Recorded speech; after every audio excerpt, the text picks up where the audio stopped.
Today, we're unpacking something that gives a lot of business owners unnecessary stress, and that's the idea that you need to be everywhere online to be effective, and that you need to be creating individual pieces for every piece of content online. But you don't, truly. You need a presence. You don't need a personality that's spread across 7 platforms. And I understand that you see many people out there and they're across platforms, they're doing different things, but there is a secret to how they're making that work. And it's the bit that most people overlook. It's about repurposing. Repurposing is how you keep showing up without needing to create 50 new ideas every week. It is how you stay consistent without burning yourself out. And it's how small business owners can build big visibility with very human energy levels. So let's dive into it. Let's look at this properly. Welcome to the Talk Podcast with ideas strategist Linda Reed-Enever. Talk is where we chat about ideas and inspiration you can use to market your business. Get ready for practical tips you can implement today with your host, Linda Reed-Enever. This podcast started with conversations that I've had with business owners. My marketing feels like Groundhog Day. I'm constantly starting from scratch. I don't have time to be everywhere. And yes, okay, that's the problem. And I'm going to call it, that's the problem. You're creating everything from scratch and using everything like it's a one-time use item. Most ideas aren't one use. Most content shouldn't be one use. And your best messages should definitely not only live in one place, because the spark and the impact here is really simple. Repurposing isn't cheating. It's how your ideas get the reach that they deserve. Now, many people will look at repurposing as the lazy method of marketing, but let's talk about why it works so well. Our audience does not see everything that we post. Online visibility is pretty much a lucky dip. You post something brilliant and only 10% of your audience sees it. Repurposing helps the other 90% find it when they need it, and then new people find it when they come along. Repetition builds trust. A message becomes memorable when people hear it more than once. And repurposing gives your ideas the reinforcement and the repetition that they need. The platforms we have available to us don't all have the same audience. Your LinkedIn crowd isn't going to be the same as the Instagram crowd, as the TikTok crowd, as the Facebook crowd.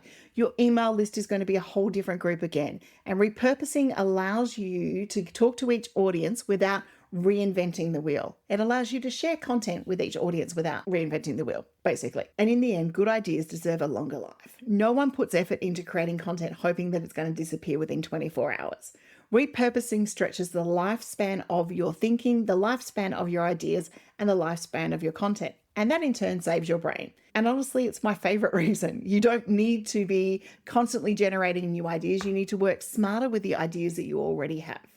So let's get practical and break down repurposing in a way that's actually going to work within your week. Step 1, we're going to pick one key idea. That idea becomes our hero idea for the content week that we're planning. It's going to be something we believe in. It could be something we can talk about easily. It could be something with layers. For example, you don't need to be everywhere.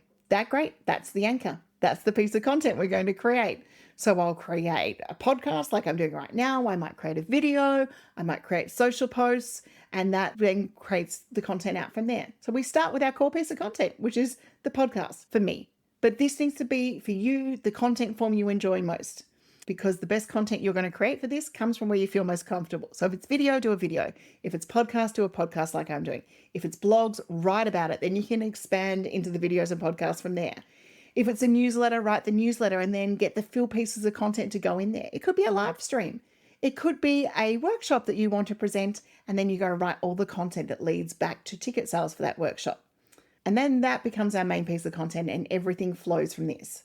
Once we've got that, the main piece of content, we're going to break the idea into bite-sized pieces. And this is where repurposing becomes enjoyable from my point of view. From that one core idea, we can create short videos, one main point, one example, and one here's quick tip moment. We can then do some captions. So here's the key takeaway, here's a story, or here's a simple question about whatever the idea is about. We can create graphics, which could be quotes from the episode, or it could be snippets or clips from a podcast episode. It could be a bold statement.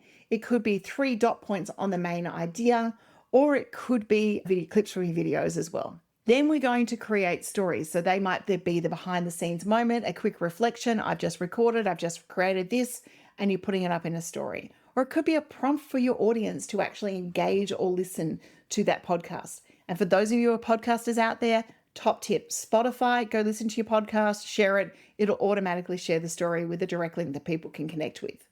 Then we go into our newsletter where we might expand the newsletter, expand the idea, or bring all the content together. We'd add one personal example and we would give them a tip that they can do to expand on that idea or topic.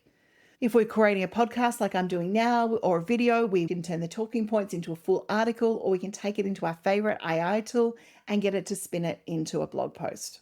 We can then take the episode, the blog, whatever the big piece of anchor content we've done, and create a carousel. It could be 5 ways to do XYZ, or 5 ways to repurpose this one idea, and those sorts of things. And there we have it. That one idea has now become over a week's worth of content for us. And if we're delivering that content through Reed-Enever or through an evergreen scheduling platform, it becomes evergreen content that can be shared again and again. Now, the only other thing that we need to think of is we need to look at the platform shaping the delivery for how it's going to be. So for Instagram, for TikTok, for YouTube Shorts, we're doing short, sharp clips. For LinkedIn, for Facebook, we're maybe going into more longer pieces of content that could be practical and reflective for LinkedIn. They can be conversational and friendly stories. And for YouTube, in our long form video, and also for Facebook and LinkedIn, we can really dive in to the nitty and gritty of a 8 to 10 minute video. Then number 5 in this tip is we've got to revisit the best performing content that we've had in the past. Repurposing is not just for new.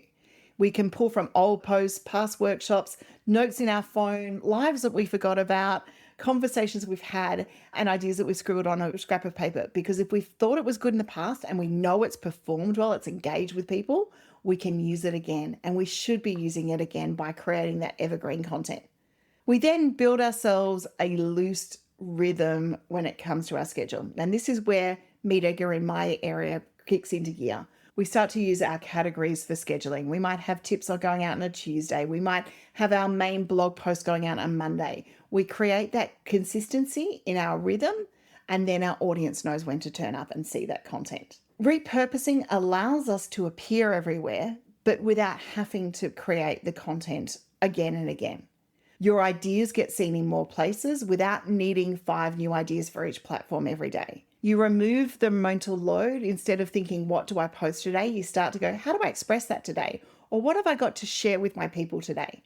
Your message becomes clearer and stronger because repetition makes our voice more recognizable, and it builds that authority and trust because people see us saying the same thing over and over again. And they go, okay, I get it now. And you stay human with your marketing because we're not forcing content out. We're letting those ideas breathe, travel, and continue their reach within their journey. And people see things again and again, and then they finally get it. It connects with them in a way that's going to work for them. And in the end, our marketing becomes lighter because we're not trying to be everywhere. We're simply taking one idea and expanding its reach, and that is the sweet spot. So while we don't need to be everywhere to be effective, we can be everywhere by repurposing our content. Thank you for listening to another episode of Talk with Linda Reed-Enever. Make sure you subscribe via your favorite podcast app so you don't miss the next great episode. You can find more ideas and inspiration at enevergroup.com.au. Hey, y'all. As a growing family, my husband and I love game night, especially when it's Wayfair edition. Let's do it. You got to name as many Wayfair furniture and decor categories as you can. Ready? Go. Sofas, bar stools, beds, ottomans, outdoor seating, bookshelves, kitchen tables, garden sheds, mid-century modern lamps. Time. Nice. You got 9 out of a lot. Not too bad. Keep practicing by visiting wayfair.com, where you can shop every style for every home. Wayfair, every style, every home.